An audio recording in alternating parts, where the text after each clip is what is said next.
Okay, well, it's 1:34, so I'll get started. Thanks, everyone, for joining us today, and especially to those from MassDOT who are making a repeat appearance from yesterday, back-to-back road safety audits. So we appreciate that. So today we're doing a road safety audit for Plymouth Street, which is Route 104, at Pond Street, which is also Route 104, and High Street in town of Bridgewater. This road safety audit is being prepared under the federal fiscal year 2021 Unified Planning Work Program. So this program year is coming to an end in a couple of weeks. So this is one of our final road safety audits that we're doing for this program. It's been a very successful program, and we're actually carrying it over into the next federal fiscal year. So we'll be having another round of locations next year. So before I proceed any further, I'll start off with some introductions. So my name is Bill McNulty. I'm a principal transportation planner at Old Colony Planning Council. I'm also the project manager for this road safety audits at regional at multiple locations throughout the region program. And with that, I'll go down to Charlie. Yeah, thank you, Bill. I'm Charles Kilmer. I'm the Assistant Director and Transportation Program Manager with Old Colony Planning Council. And I'd like to welcome the town of Bridgewater and MassDOT as they're participating in this process, and certainly recognize all of their efforts on improving safety in the area. Thank you. Thank you, Charlie. Ray? I'm Ray Garino. I'm Principal Transportation Planner with Old Colony Planning Council. Thanks, Ray. Guo Chang? I'm Guo Chang Li, Principal Transportation Planner with OCPC. Thanks. Thank you. Kyle? Good afternoon, everyone. My name is Kyle Mowat. I'm a Senior Transportation Planner here with the OCPC. Okay. Sean with the live video from the field. Yes, thank you, Bill. My name is Sean Bailey. I'm also a Senior Transportation Planner, and I'll be providing the live video feed for the intersection today. And if anybody has any questions or would like me to point the camera in any direction, please just ask. Thank you. Michelle? Hi, my name is Michelle Dang. I'm from MassDOT Traffic Safety in Boston. Thanks, Michelle. Welcome. Bianca? Hi, I'm Bianca Marshall, MassDOT District 5 Traffic. Thanks, Bianca. Dakota? Hey everyone, Dakota Del Senor from MassDOT Traffic Safety in Boston as well. Thank you. Welcome. I always forget, is it Aiton? Yes, hi. Hi everyone, my name is Aiton and I'm from MassDOT Safety Department as well. Thank you. Welcome. Michael? Mike McDermott, Bridgewater Fire. Thank you. Welcome. I think Sean George? Sean George, Town Council, Bridgewater. Thank you, Sean. Welcome. I'm just going down my list, see if I missed anyone here. Is there anyone on the line that I missed? All right. So thanks, everyone. Thanks for joining today. As you can see here, here's the agenda for today's meeting. So basically how this works, if you haven't participated in a road safety audit before, we'll give some background. We'll take a look at the crashes. We'll look at the scope, the geographic scope of the study area. Just talk about some background. Then we'll get into a little bit of the crash analysis that we did, and then finally, then it'll be more of an open discussion where we identify any issues that we see with this location. And then finally, we'll wrap it up. So I don't foresee this being a very long audit, maybe an hour at tops. So just some background on where this originated from. So as I said a few minutes ago, we had this in our federal fiscal year planning work program for this year. The goal was to identify high hazard locations in the region to do road safety audits at. The ultimate goal of a road safety audit is to reduce the overall number of injuries and fatalities on our roadway network. And the way we went about selecting locations was, it was a data-driven process. So we have internally, we have a safety management system. Every year, we update it with new crash data. We come up with a formula that ranks intersections on a hazard level, and then we get a most hazardous locations list. But then it was beyond that as well. So we reached out to the communities, solicited their input. What's, what are areas that important to the community? We want to be community and context sensitive. And so this particular location was one that when we reached out to the town, they brought this up as an area that they wanted to look at in terms of safety. And it is a unusual design, unusual layout. It does have a bit of a crash history to it, and so it is a good location to be looking at. So the ultimate objective here is to identify measures that can be implemented to improve safety, and those can be ideally, we're always interested in improvements that can be implemented in the short term, lower cost, things like signage, striping, vegetative clearing, that kind of stuff. But it can also be larger capital projects as well. It can be things like intersection reconstruction, signalization, roundabouts. So everything's on the table. So there's no wrong answers. This map shows where the intersection is located. So it is on Route 104. Route 104 is a major east-west route in southeastern Massachusetts. On the left side of the map on your screen, you can see Bridgewater Center, where so you can see downtown Bridgewater and the university there. So this is it's a major commuting route. There's a commuter rail station in the center, so people drive to the commuter rail station or drive into the university from points east in the region. You can see high Street to the north. That's a fairly important connection, also east-west, making a connection up to Route 18 and ultimately Route 28. A lot of people will use High Street to avoid going through the center. And then Plymouth Street, the portion that's not Route 104, travels down southeastward. So this is the next two graphics are a more close-up view of the intersection. So this is also from Google Earth. You can see the layout here. Route 104 does make that pretty dramatic horizontal curve going towards the east. High Street coming in at an angle from the north. Plymouth Street, the portion that's not Route 104, going off to the east as well. So it's an unusual layout. You can also see complicating things. Right in the middle of it, you do have a residence with a private driveway. And this is a similar photo. This is what was taken with our drone. So similar photo, just from a different angle. So you can see on the bottom left of your screen, Route 104 coming up, making that sweeping horizontal curve, continuing westward, then Plymouth Street to the east there, and then High Street going off to the northwest.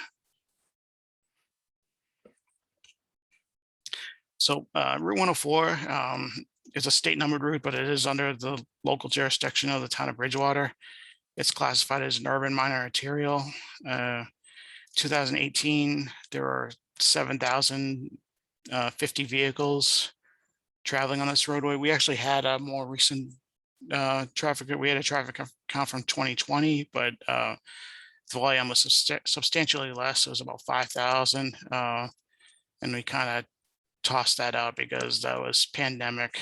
People weren't commuting to the school. They were not really commuting to the train station.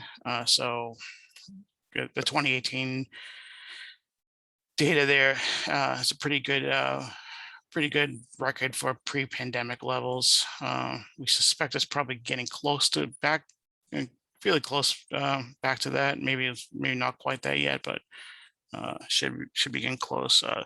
The 85th percentile speed on the roadway was 36 miles per hour. We did not have any recent traffic data for High Street or Plymouth Street. High Street is a urban minor collector, and Plymouth Street is a local roadway, non-functionally classified. So this is a, now we're getting into the crash history. So in that 4-year period, there were 13 crashes at this location.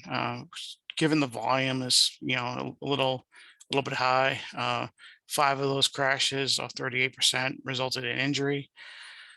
4 of those collisions were between Route 104 westbound and High Street. And that's, when we look at the collision diagram, that's what really, those are the 2 movements that really jump out at us.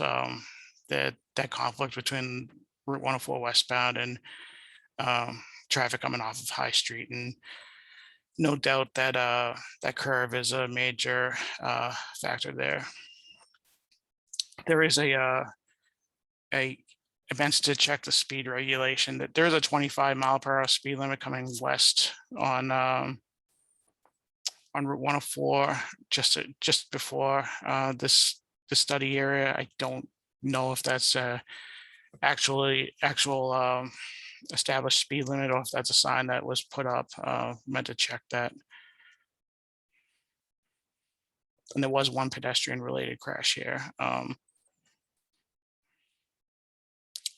Just on some of the factors that went into these crashes. Again, there were only 13, so there's not a large sample size to work off of, but you can see, in terms of when crashes are happening, they're definitely, with the exception of July, they're happening when school is in session, or school meaning the university. The day of the week, kind of spread out. Nothing really significant jumps out. Time of day, a little bit of a spike between 4 and 6. We would expect that. It's typical. That's not only the evening commute, but that's also when day students and night students are switching over at the university. So there's also that factor to the traffic flow. Manner of collision, it's a little bit scattered. Most of the, about half of them are angled collisions, but we also had other collisions of other types as well.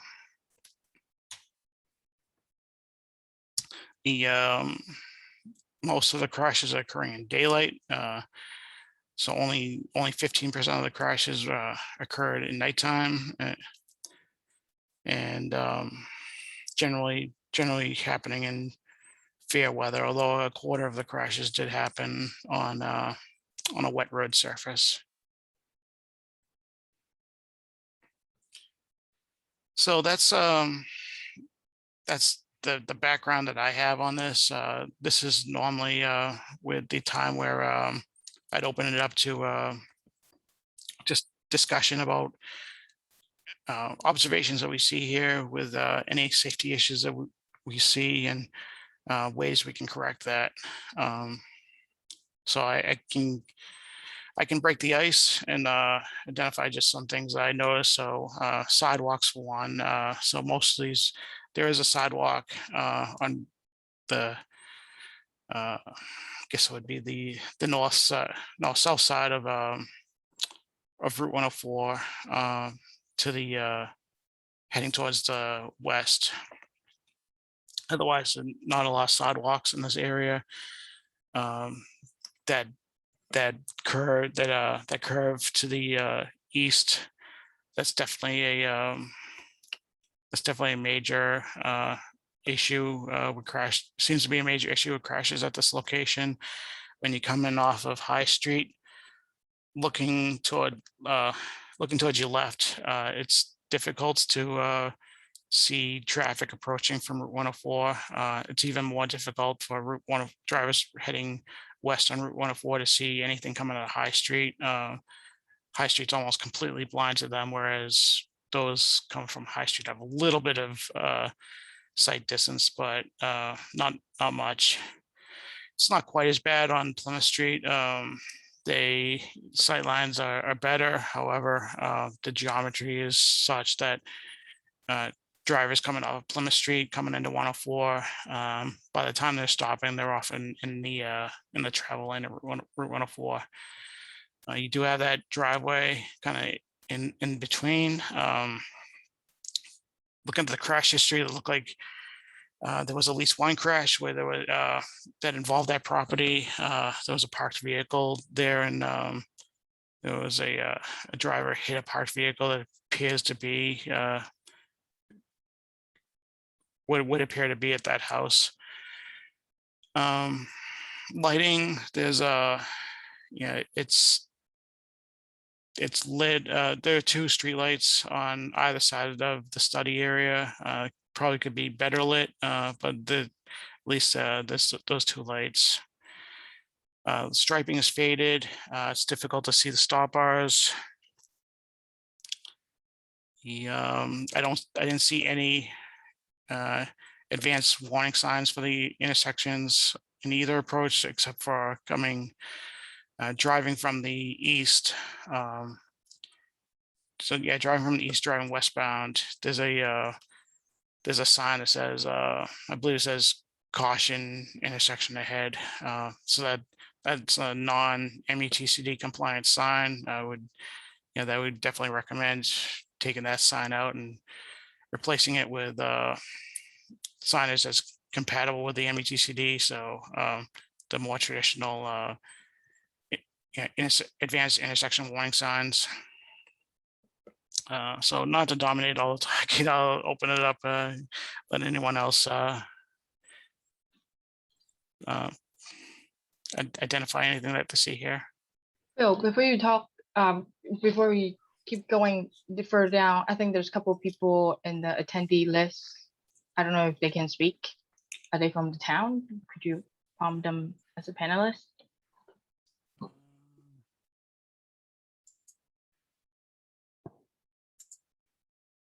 I'm allowing everyone to talk now. I see President George has his hand up, Phil. Okay. George?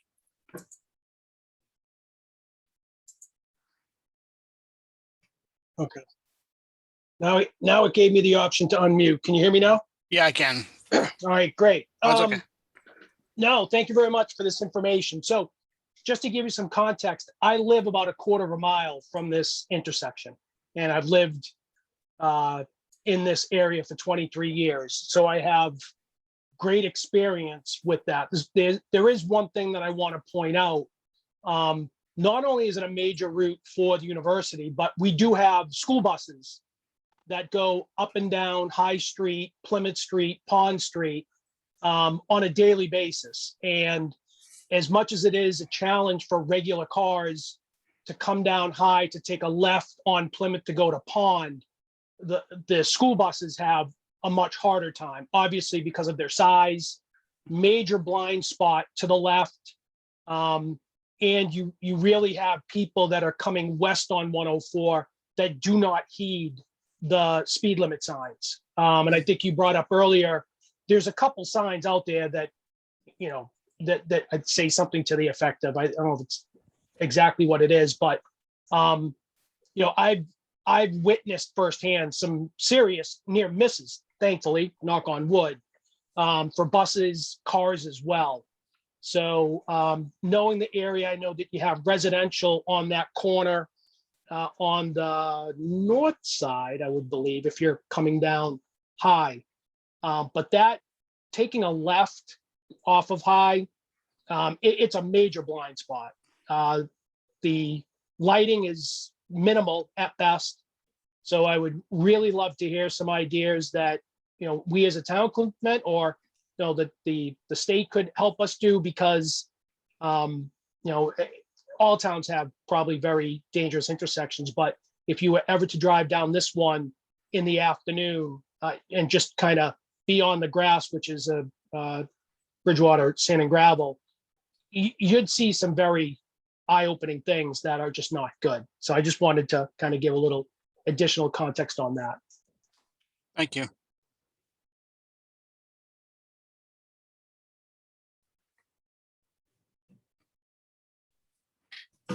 I think Michael has raised hand.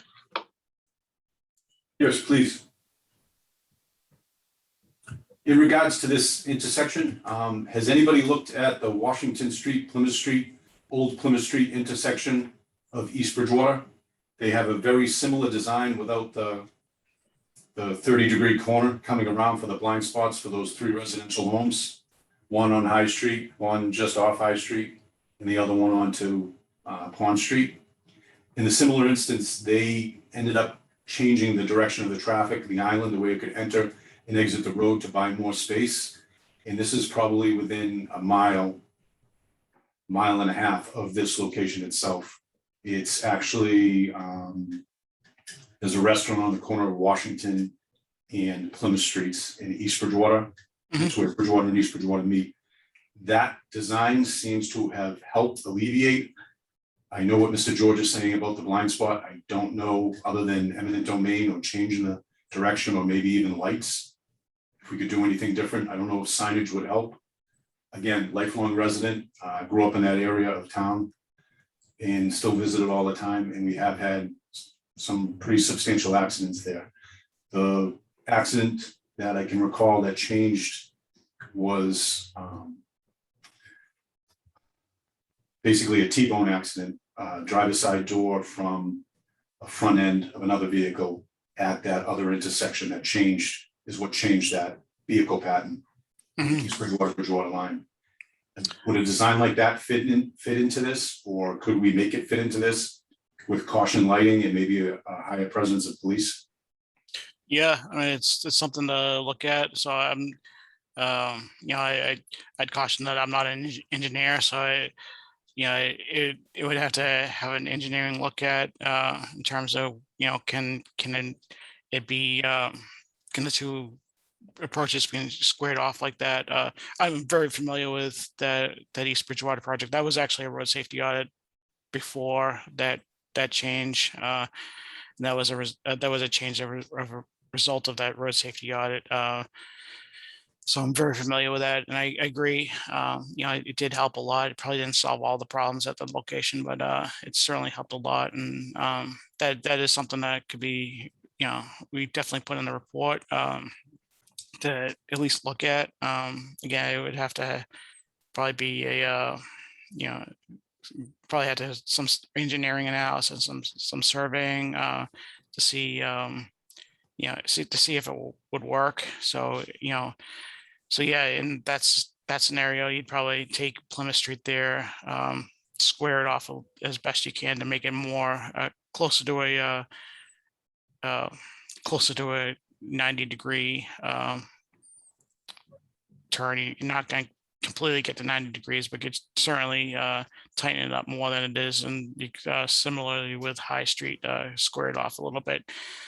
Doing that, you'd pull the two intersections a little further apart from each other. That might help, and it might help with sight lines.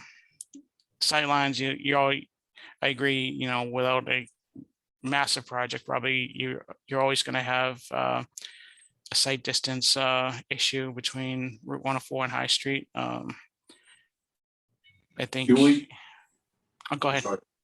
Bill, the only thing that adds to this problem, and as Mr. George said, growing up in that area, the only thing that adds a little bit more to this problem is that's an easterly, westerly facing road in the travel. So as you come towards that 3 o'clock time frame, especially as the time changes, the kids getting off those buses are sometime in that shadow or the sun because of coming on either one of the directions. So you do have that added in as an added factor, especially if the bus is stopping traffic both ways on that road. I know what the signs say, but that's 40, 50 mile an hour travel space all day long. And if they're not paying attention to that bus being stopped or the sun's in their eyes, it can cause a serious issue. Yep. Yeah, I'd like to, I mean, I couldn't agree with Chief McDermott more. Bill, I think if we could look at it too, just from the picture. So if you're coming to Chief's point, if you're coming down High Street, another big problem is if you're going east on 104, you have people that will just gun it to take a left up High Street, because even coming that way, you do have a blind spot. And then if you've got someone coming down High Street, that can cause major types of problems. If you look coming down High to Plymouth on the left-hand side, you can see it's almost like a little triangle. I would hope that you could look to take High Street and actually curve it to the left, not have it come out to the right and then take a left, curve it to the left. And so that it does become, for the lack of a better term, a true T intersection. So eastbound traffic will have to stop to take that left. Traffic coming out of High Street has a somewhat better line of sight. Won't be perfect, but they'll be closer to Plymouth Street and Pond Street. The other issue though is to get people coming off of Pond onto Plymouth to realize they're coming to a dangerous intersection, even if you do re-engineer it, because there still is that blind spot that I don't think you'll ever be able to get rid of unless you're contemplating taking the residential property to that left, which I don't think would fly. But I think it goes kind of the same reconfiguration as East Bridgewater did, and that's made a world of difference. I know they've had a couple accidents, but in comparison to what it used to be, they would run into the same exact problems we would.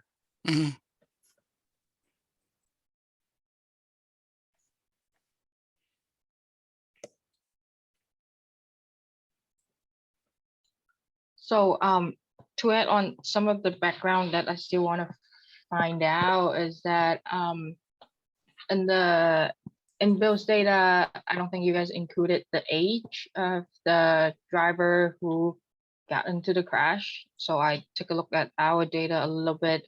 I don't think we have the full data in our system. However, I think there's a good fraction of it is older driver. I also noticed there's two really large 55 plus community nearby the intersection. Given the layout of the intersection, it's really hard for older driver to turn their head to look at oncoming traffic, especially the blind spot and the offsets and everything. Is there any concern from the neighborhood? Does the town knows? I think there's overall concern in general. That's a major cut through. Also, I don't think in the data, there's commercial vehicles that are going up there that will cut through that to go up High Street in order to get to 106 without having to go to 24, avoiding the center of town. So there's, and Chief, correct me if I'm wrong, I don't think there's any really restriction for commercial vehicles either coming down High or going up High. So, yeah, I mean, think you're correct, sir. Yeah. So I think it's a concern across the board. Young drivers, over 55 drivers.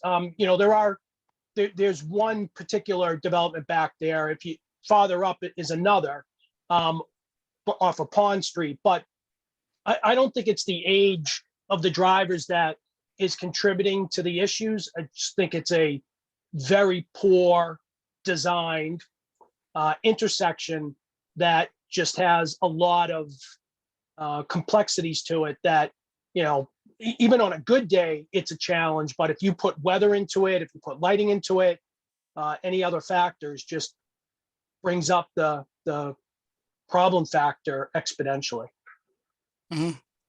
Right, no, it definitely not the age that is the factor. The age would be an add-on because the design that brings, older drivers, it's even harder for them to navigate the intersection. That's what I meant. Yep.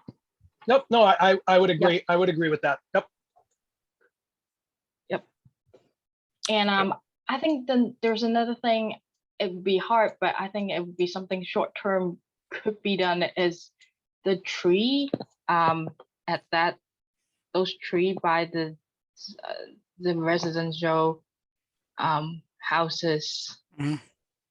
at that curve. That If- definitely Yeah, blocks well, all the if you, sideline. yeah, if you were to go farther left on this picture, that Yep. the tree really doesn't come into play, because if you look at the road, if you look at the dividing line of High Street, that's not where it ends. That's not where you pull out in order to try to take a left on Plymouth to Pond. You've got to go out even farther. Yep. And the curvature of Pond into Plymouth is what's the factor around, and that's just coming from the left. Like I said, people from the right will drive very aggressively to try to get onto High Street. So you're really dodging a lot of different cars coming in both directions, depending on where they're trying to get to. And the speed and the volume of traffic has increased exponentially between the trains and where in the next several years, we're looking at doubling the train traffic coming through this community to go to New Bedford. So you're going to add more of a need. Yep. And hence they're going to add speed, and timing will be everything that's happening to this. Mhm.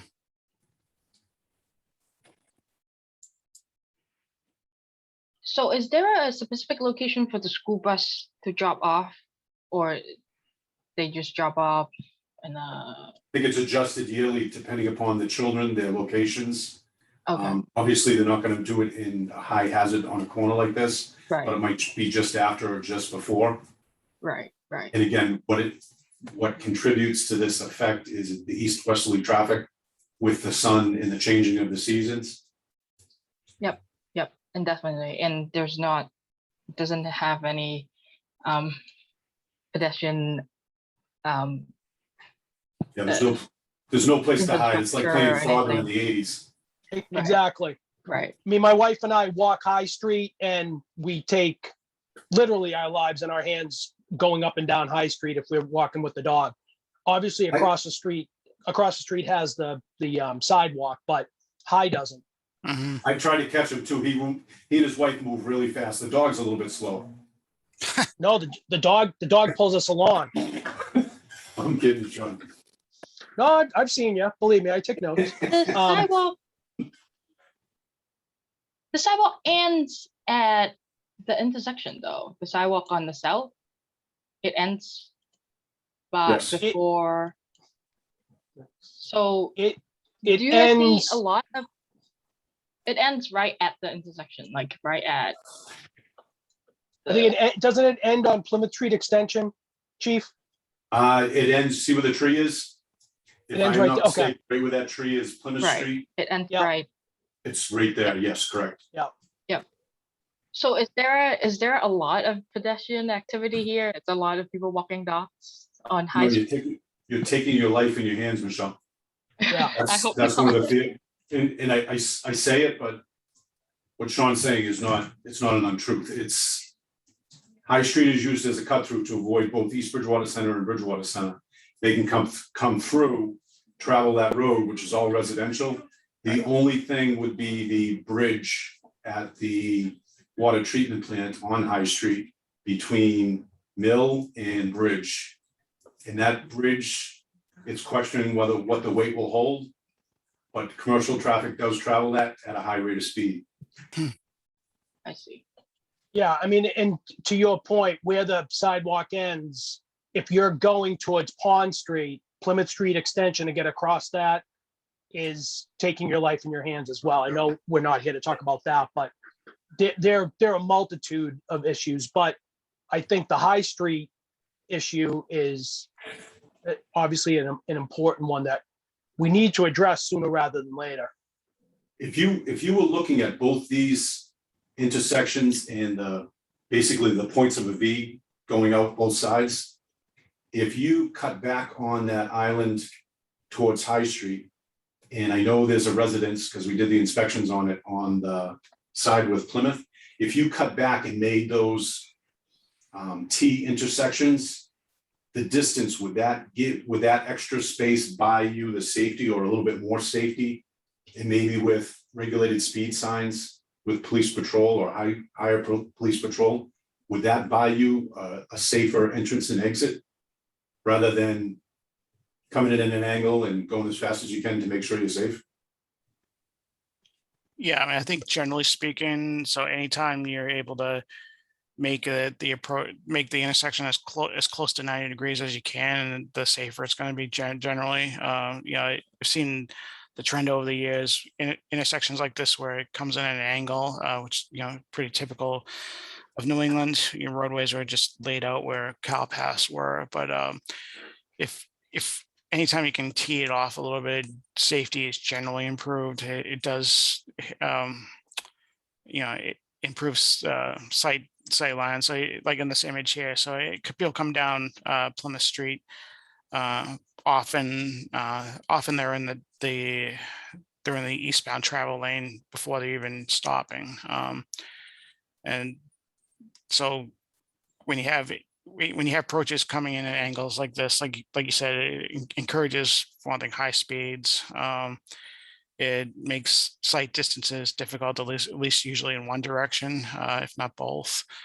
So if there's opportunity there, that's definitely something that can be looked at as improving safety. And I can touch base with John in East Bridgewater on how they funded that project. That wasn't a TIP project, so I don't know if they did that strictly with Chapter 90 funding or if they got some sort of grant funding. But I can check with East Bridgewater to see how they funded that project. But I don't recall. I can't testify to it, but I believe they did get grant funding for it because it was just such an issue. Mm-hmm.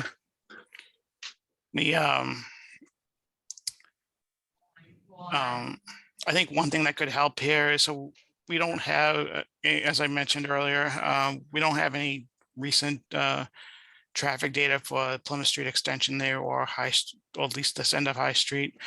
And we don't always collect turning movement counts and ATR data for road safety audits. It's not always necessary, but I think in this case, having that data would help would help us in guiding us in decision making and recommendations. So I think it's very feasible that we can go out and do turning movement counts here, and also ATR data, which is your traditional traffic count, so traffic volumes and speeds and heavy vehicles.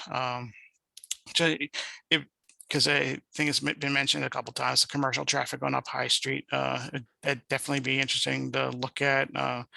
High Street, at least down this end, is fairly narrow. So if a lot of commercial traffic's going up there, that would be something that we'd be interested in. And also seeing just how the turning movements are operating at this location during the peak hours. So that's something that we can definitely do. Well, I think you'll find the commercial. I'm sorry. Go ahead, Mr. No, go Chairman. ahead, Chief. Go ahead, Chief. I think you will find the commercial traffic is very abiding to the laws in regards to speed and in regards to the way they travel. Obviously, they're just more visible. I think you'll find the smaller passenger vehicles are the ones that exceed speed. Mm-hmm. And basically for one reason, a commercial driver has a lot more to lose than a passenger driver. Right. They can lose their license or ability to earn money, where a passenger driver just chalks it up as another ticket and keeps moving. Mm-hmm. Good point. So a quick question. The land, if we're looking at the picture right now, the coming off High Street, the land to the right, is that town or that's belongs to one of the residential property? I don't know, but the person that owns the nearest residential house to that land coming off of High Street to Plymouth is one of my captains. I don't know whether that's town-owned property. Yes, it's, Michelle, it'll be a real fun time if he finds out I'm trying to T-square off his yard. If you could run the traffic through his driveway, I would really appreciate it. How's he feel about cutting down his trees? But, Well, but that's also, correct me if I'm wrong, chief, but that is kind of a gully. So. no, I think it is town property, but, Yeah. I had to say that, Sean, because I know I know the beating I'm gonna get when I come out and he goes, hey, he goes, they said the chief guided them to do that. No. Which Yeah. I'm fine with. I'm fine with. It's safety. And I'm sure Captain Luckman would also be fine with. Yeah, I'm not sure the property status. All I'm saying is to the right is a gully. So, I mean, being able to use that would be great. But it would take a lot of work to get that up to grade. I don't know if there's wetland issues with that as well, because we've got some runoffs around there. So, but at this particular point, I would try to use all resources to try to improve that street. And to Chief McDermott's point, we do have a lot of commercial traffic that it isn't an issue with the speed and things like that, even though the commercial traffic tends to beat up the street more. But the residential traffic is the biggest challenge when it comes to speed and causing the problems. Right. It's just, but because when later on when we're talking about the enhancement, I think we cannot get out of the topic from your right of way at this location, because High Street is not like it's not a wide street, right? Even right now, I mean, the lane width, it's like 9-10 feet. So it's pretty narrow, and your approach, I'm guessing without knowing the detail of right of way, but I'm guessing you do not have a lot of room to work with. So I think later on the big topic is to find out how much land you can use. Definitely, I think Route 104, you still have some space. Maybe you can narrow it down a little bit more, because when it comes to the curve, it does have a lot more space. Like I think Plymouth Street extension, is that what we call on the other leg? On the other side? Right. The other leg, that one actually have a lot more space to work with. You can tee it up much more easier than, than using some other land. But for High Street, I think it's a little bit harder to work with. And that's, I think the most, the only solution is you change some geometric design in this intersection. Yeah, I mean, I would personally, I would welcome both from what we call Plymouth Street extension going on to 104 West, making that a T intersection, because that's a difficult one at times because of the traffic coming west. And then High Street, same issues per se of making that somewhat of a T intersection. I mean, I don't think lights would work because of the proximity of where both streets are feeding into it. I think that would cause more problems than it solves, even though people love, to have lights everywhere. Traffic lights, I should say. And then the other thing too that we have to keep in mind with High Street, it's very thickly settled residential. If someone proposes to ban the commercial traffic, all they'll do is go farther down 104 to Mill Street and then go up Mill and then take a left onto High, and it doesn't really solve the problem. It just pushes that type of traffic down a little bit farther. Yep. I don't know if you guys saw the live view. Someone that just went by. There's a couple just running by. If I know there was a live view, I would have walked down there and broadcast live from High in Plymouth. Yes, you can see if you open your participant view, you can see the live view. Don, if you're gonna throw me softballs, I'm gonna start hitting them. Okay. Yeah. So. This is called batting practice. Wait till you get up to the major leagues. Anyway. No, again, I appreciate you doing this. This is definitely an issue and has been for years, but thank you for addressing it. How's drainage there? I noticed, so only time I've been out there is in fair weather, but I noticed on one of the Google Earth, photos, there was a large puddle on the corner. I think it was the corner of 104 and High. So I'm just curious if, are there any So drainage issues there? if you go back to look at this, go to High and Plain, there's a stream that comes from High and Plain, dumps into a pond out behind High Pond Estates. There's a small pond, maybe a half acre to an acre in that area.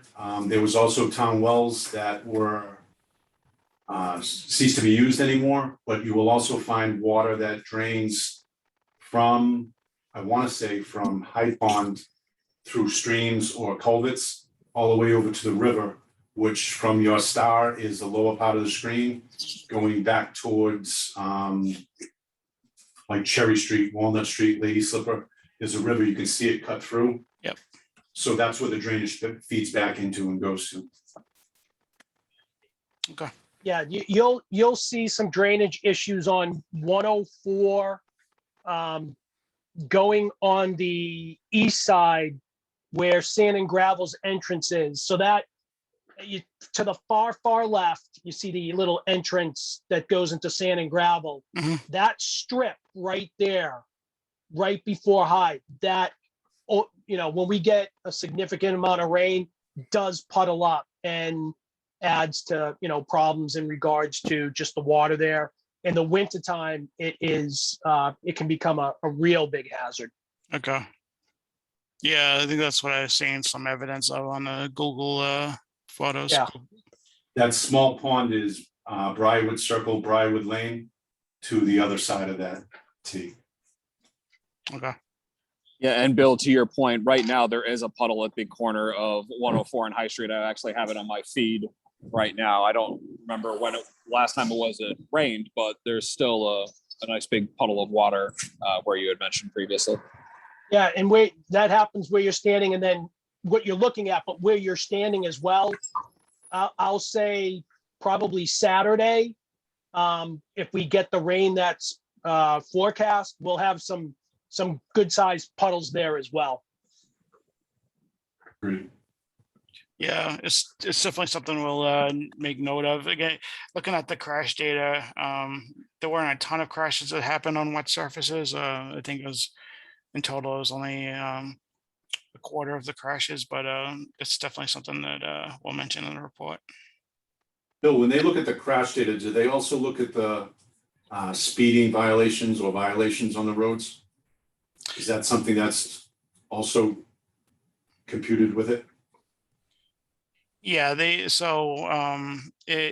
not necessarily speeding, so that the crash reports, as I'm sure you know, if when a driver's at fault, there'll be a code for whatever they were at fault for. So if they ran a stop sign, or if they fell asleep or something like that, speeding is usually not noted in the report, mainly because it happens after the fact, and it's hard to say.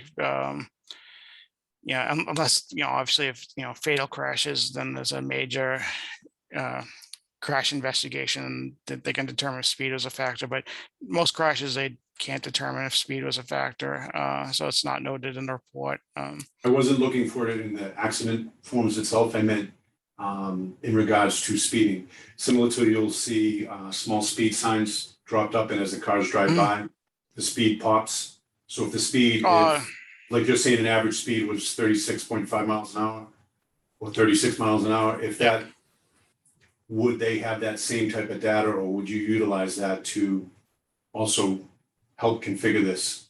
They might have that data, and if they don't, then we can get it. The equipment that we'll put down, we'll measure that. That count, so that data was actually collected a little further east from here. It was the closest data point that we had, and it was pretty close to where 104 makes a really big sweeping curve before it meets 106. So that it's probably a little bit understated anyways. the speed based on where they were collecting it. So Yeah, when- when Chuckland's salvage yard. yeah. Yep. So we'll the equipment that we'll put out there, it'll get a better sense of speed. It'll give us the average speed. It'll break it down into categories too. So if any, we'll see if any vehicles that are going ridiculously fast, those will pop out as well. So we're able to get that data. Yeah, Chief, I mean, we got an issue with Roberts Road as well coming on. I mean, speed around that area is always an issue, so.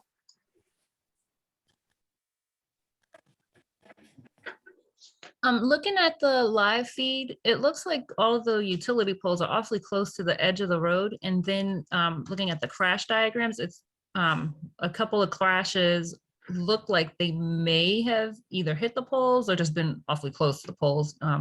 The detail doesn't actually give like if they actually hit it or not, but it looks like they may have. Yeah, the poles are not set back.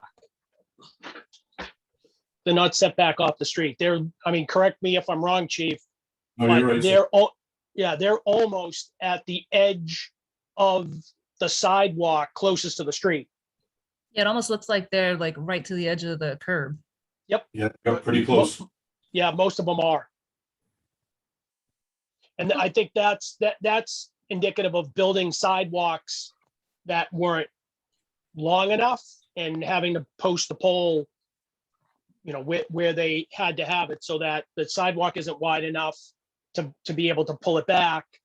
And they're very close to the street. And that's a problem too, going up 104 west anyway, going towards Bridgewater Farm Supply. If you were to walk that, some of the poles are in the middle of the sidewalk and some of the poles are at the front end of the sidewalk closest to the street. Right, so the clearance of the walk path, it's also a problem. Okay, looking at the live view, is that car just parked there at the intersection? Might be taking a left. He was there for a while. I keep looking at it. Sean, is that you? As far as you know, no. It might be right, man. It might be parked there. I don't know, but I'm looking at the Google map. I think it would be interesting to find out who owns the tree in front of that, right at that curve. Because the tree looks like it's not belongs to the house because it's before the fence. So that tree right at the curve. If you expand that, does it give it the number? Does it give it the house number? 1396. 1396. Give me 2 seconds. I'll see if I can pull it for you. I don't know if that belongs to that or the other house, but because it's. So Michelle, you talk about the tree across the street from what we call Plymouth Street Extension on the other side of 104. Right, so it's on the north side of 104. It's right at the apex of the curve, I think is what she's saying. Right next to the driveway. Yep, that one. Where that one? Right. Yeah, I mean, it'd be nice. It'd be nice to take it down, but in my personal opinion, I don't think it would make a dramatic difference from the traffic coming west on Plymouth Street 104. I think it can open up the sideline a little bit more because coming west right now, you cannot even tell that you're seeing High Street as an intersect street. But if you have that, we move. It's so bad to saying we're moving a tree. I want to say relocate a tree. 1356. 1396. 1396. Yeah, no, Michelle, I hear what you're saying. I'm not saying that it wouldn't make a difference, but if you're looking at that tree and someone coming down 104 west with the speed limit, which I believe is 35. I think it's 40. I think it's 40. Or 40. Yeah, I think it's 40. Yeah, they're hitting. It is 40. They're hitting that corner very, very fast. Right, So, right. You know, I mean, and when you come out, you can only see so far to your left when you're coming down Plymouth Street. Right. Excuse me, coming down High Street. So, right. It's I mean, definitely not. It's definitely not 100% going to solve the solution at all, because this is a geometry issue. But you still just thinking about anything short term that we can do before you actually get funding to redesign this intersection. I think looking at some short term. I mean, the other thing, and I don't know if 104 is wide enough at that spot, but coming down 104 east, if there was a left turn lane onto High Street, which would push it farther, because what people will do is they will cut behind people coming out, and literally to take that left. They don't want to belly around. They'll cut through it. Some people will belly around.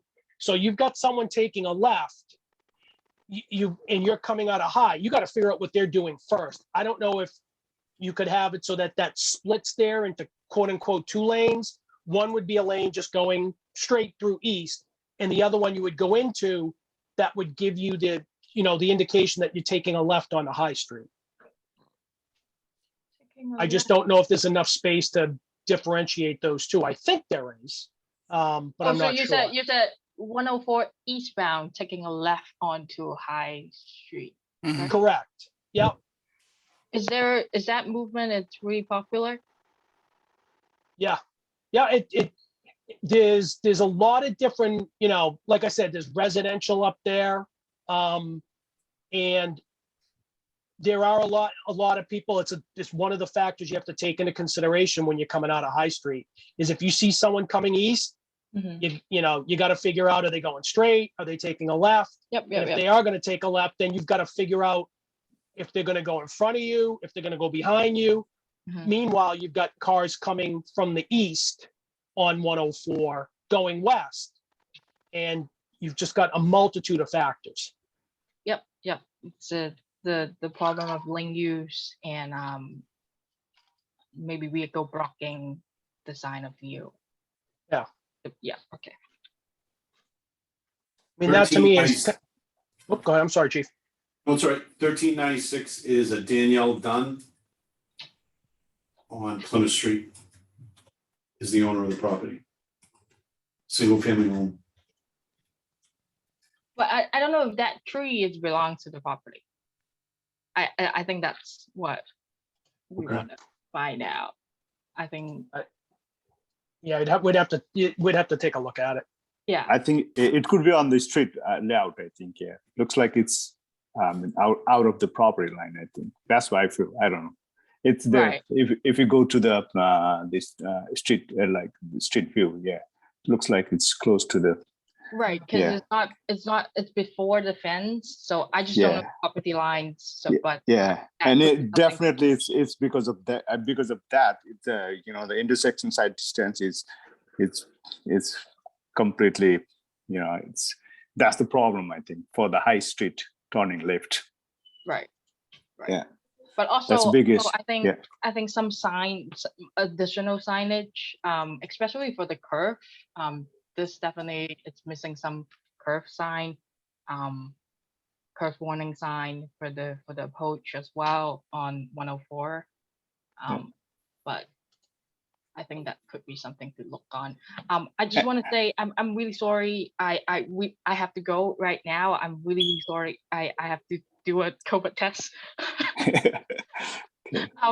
But I'm really enjoying this RSA. My colleague is here. Bianca is here from District 5. They will have a great handout for the enhancement part. But I'm looking forward to read the report, and we will provide additional comments. And thank you so much for having me. Talk to you guys soon. Thanks, Michelle. Sorry. Good luck. Thanks. And the corner of the the right side of the corner of the High Street is, I think it's the it's the town street or town property. I think it's not the private property. I think that the private property goes a little bit high up.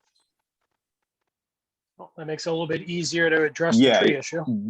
That's right. Yes, probably. I mean, I think that will make a lot easy to realign the street if we have to. I don't know. I mean, but definitely they might do the feasibility study, and then they might come up with some idea. I don't know. Maybe. Yeah. Yeah. Cool. Yeah, I agree. I mean, it's not going to solve everything, but it'd be some improvement, which is obviously good. So if that's in the public right away, then that's definitely a potential improvement that could be made to improve sight lines. And as you noted, if you're going to do any kind of geometric realignment, then the tree probably it would have to come out anyway. So I'm assuming there's not much bicycle activity around these parts too. If there's not much pedestrian activity as well, there's basically no shoulder. Looks like on Pond Street after you get through the intersection for anyone to ride on. No, and the reason is safety. People don't like to walk. People won't, ride bikes for the most part. I mean, a few do. Usually it's the people who kind of are doing the training, but it's for pedestrian or bicycles. It is a safety issue. Yep, absolutely.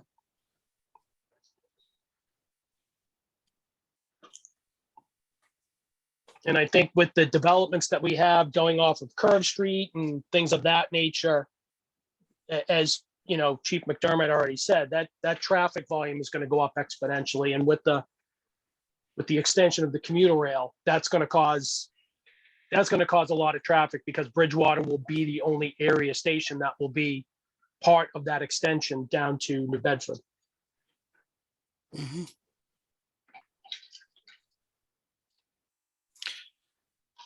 So in terms of improvements that can be made here, so we've already touched upon several things, that the tree, possibly removing that, the realignment of the at least of the Plymouth Street extension approach, if not both approaches, if possible. Some other things that can be done, just signage improvements, better signage in advance of that intersection. Michelle mentioned, the curve signage, so section ahead signage can probably increase the size of stop signs. I'm not sure. It doesn't really appear that stop sign running, at least in the short data set of crashes that we have, didn't appear to be much of an issue. But using the larger stop signs and the retroreflective stop signs that show up with higher visibility at night as headlights hit them, that could be an option. To enhancing striping, so upgrading the striping through the intersection, and using dash marks on the south side of Route 104, just to better delineate where Route 104, where the travel way of Route 104 actually is in regards to Plymouth Street extension. That's something that can be done in relatively short term. We'll go out and in other short-term measures, we'll collect traffic data. We'll get updated turning movement counts, ATR data, so updated speed counts, heavy vehicle counts. So we'll get that, and that'll help us give us a better understanding of improvements, especially in regards to the left turn lane that was suggested for 104 eastbound onto High Street. So the traffic count data will give us a better idea. Just eyeballing it, I think it would be close. Whether this area even satisfied warrants for traffic signals, but I think just a general feeling from this audit, and my own community knowledge background at Bridgewater, I think traffic signals, not a major consideration at this point. Any other suggestions? Speed. I'm sorry. Oh, no, I was gonna say speed enforcement. Would be a recommendation. The sidewalks, it appears on, Plymouth Street and Plymouth Street Extension and High Street may, right away might be an issue with sidewalks, but if possible, put in sidewalks. So I was also going to say bike and ped accommodation. Maybe consider putting in a flashing beacon so that people are more aware of the intersections of High and Plymouth Street Extension. I would also add to look at drainage, eliminate ponding locations on the hot corner High Street and 104. And then also, like you said earlier, evaluate the lighting situation, see if we can make it more visible at night.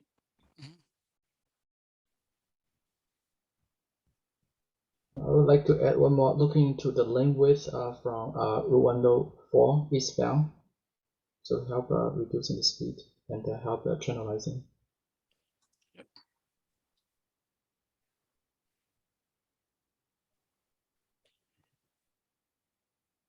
Okay.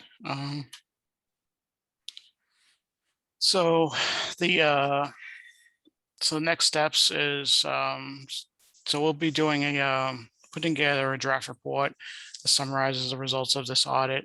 And we'll also include that data collection that we'll be doing.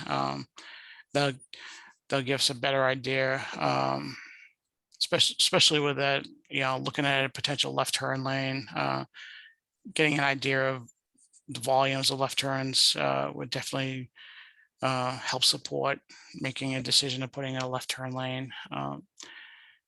It also give us a better idea of what's happening with speed out there. So all of that will be going into the report, and a draft of that report will go out to the stakeholders, all of you and everyone else that was invited to this audit. You'll have at least a week to review it. We'll also be making this audit available online. So anyone who wasn't here today and wants to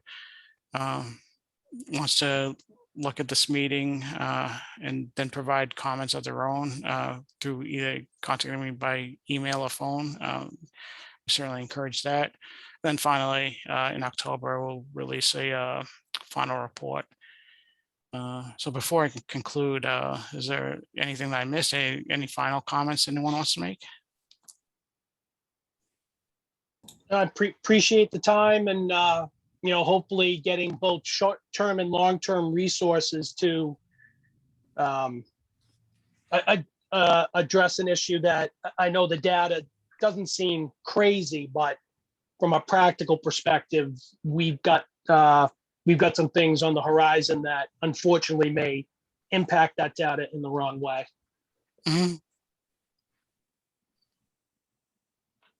No, it was definitely worth looking at this location. I think, given, 7,000 or so vehicles a day on 104 and the fact that there were 13 crashes in that 4-year period, one of those periods being a very low volume year, I think, that's fairly substantial. So it was definitely worth looking at this location for an audit. So appreciate the town bringing it to our attention and joining us today. Mary has hand raised. Oh, okay. Hi, good afternoon. I just wanted to let everyone know that I was on board on behalf of Senator Pacheco to listen to the concerns relative to this area. And I will be the point person for the senator. If anyone has any questions or if our office can be helpful in any way, please do not hesitate to reach out. Thanks, Mary. I very much appreciate that. And definitely appreciate the help of the office and the support of the office.